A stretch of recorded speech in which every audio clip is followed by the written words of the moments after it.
I'm often asked by aspiring writers when I'm running workshops, whatever, about the best way to try and get yourself published. There are three main pieces of advice I would give.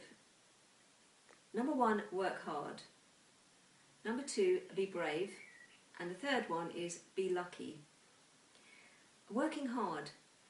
You need to make sure that your manuscript is as good as it possibly can be before you submit it, because you only get one chance to make an impression on a publisher. And if you submit a manuscript and a publisher replies and says, yes, we love this, but we think this, that and the other could be stronger, and you read their comments and you think, yes, they're right, well, that kind of raises the question, if you had made those areas stronger before you submitted the manuscript, would they maybe have been interested in it? So you need to do everything you can before you submit to make sure your manuscript is as good as it possibly can be. How do you do that?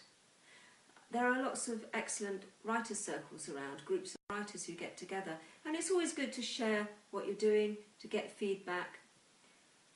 I would advise you to have a small group of readers whose judgment you trust, and selecting your readers needs to be done with care. There are some people who will read what you've written, and because of the relationship that you have with them, they will think everything you've done is wonderful. And that's very encouraging, but it's not always terribly helpful. And then you have readers who might pick up what you've done and tell you better ways to do it, because they think they could have done this better. Again, that's not terribly helpful. So you need to find readers who are going to be on your side, supportive, but also prepared to criticise.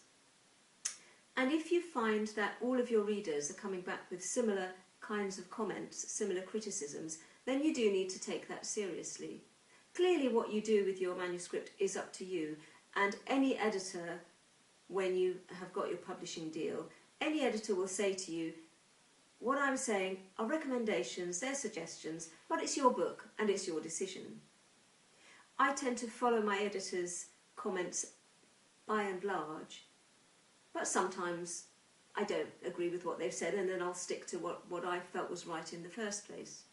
Personally, I do welcome criticism where I feel it is justified and where I can understand it, because how else am I going to improve as a writer?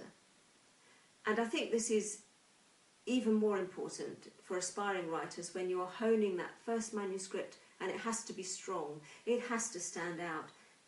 Editors, publishers, agents will receive literally hundreds of manuscripts every week, and you have to do everything you can to make sure that yours really stands out.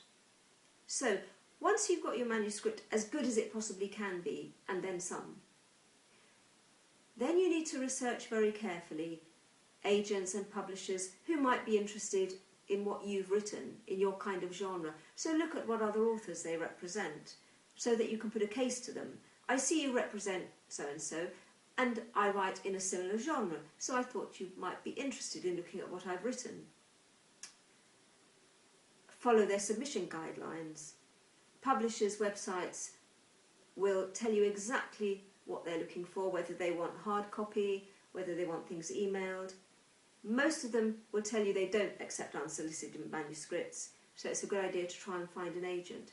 But I always say that it's very exciting to be published. It's wonderful being a published author, but the real thrill, the real buzz is in the writing. And when you write something that you feel expresses exactly what you wanted to say, when I write a scene that gives me a little bit of a chill down my spine, that's the real thrill.